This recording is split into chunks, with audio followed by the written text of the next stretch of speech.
Hello friends, welcome back to my channel. চলে এসেছি নতুন রেসিপি নিয়ে। আমার আজকের রেসিপি হলো সর্ষে ইলিশ ভাপা। সর্ষে ইলিশ ভাপা কিভাবে বানাবো চলুন দেখে নেই। সর্ষে ইলিশ ভাপা তৈরি করার জন্য আমি এখানে 4 পিস ইলিশ মাছ নিয়ে নিয়েছি।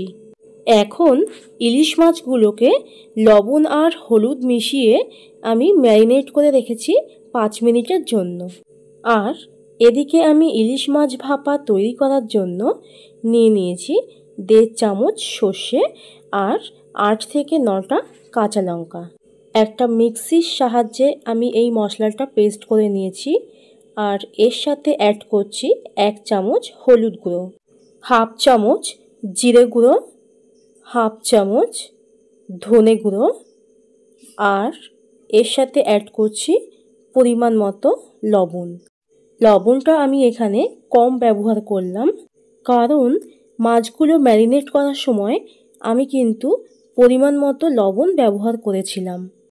এখন একটা স্টিলের টিফিন বক্স নিয়ে মাছগুলো আমি এইভাবে সাজিয়ে এর ওপর থেকে সুন্দর করে আমি এই মশলাটাকে দিয়ে দিচ্ছি। এই রেসিপিটা দেখতে যতটা সুন্দর লাগে, খেতে কিন্তু এর থেকে অনেক বেশি সুন্দর লাগে। এখন আমি এর সাথে অ্যাড করছি 3 থেকে 4 চামচ সর্ষের তেল। তেলটাকে সুন্দর করে কিন্তু এই মাছের ওপর থেকে ছড়িয়ে দিতে হবে। এখন আমি 3 থেকে 4টে কাঁচা লঙ্কা এর ওপর থেকে দিয়ে গার্নিশ করে নিলাম। এখন টিফিন বক্সের মুখটা কিন্তু বন্ধ করে নিচ্ছি।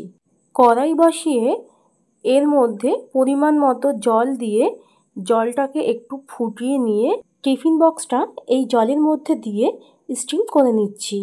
জলটা কিন্তু এখানে পরিমাণ মতোই দিতে হবে, কারণ না হলে এই জলটা কিন্তু মাছের মধ্যে ঢুকে যাওয়ার সম্ভাবনা থাকবে। এই মাছগুলো আমি মিডিয়াম ফ্লেমে 20 মিনিট স্টিম করে নিয়েছি।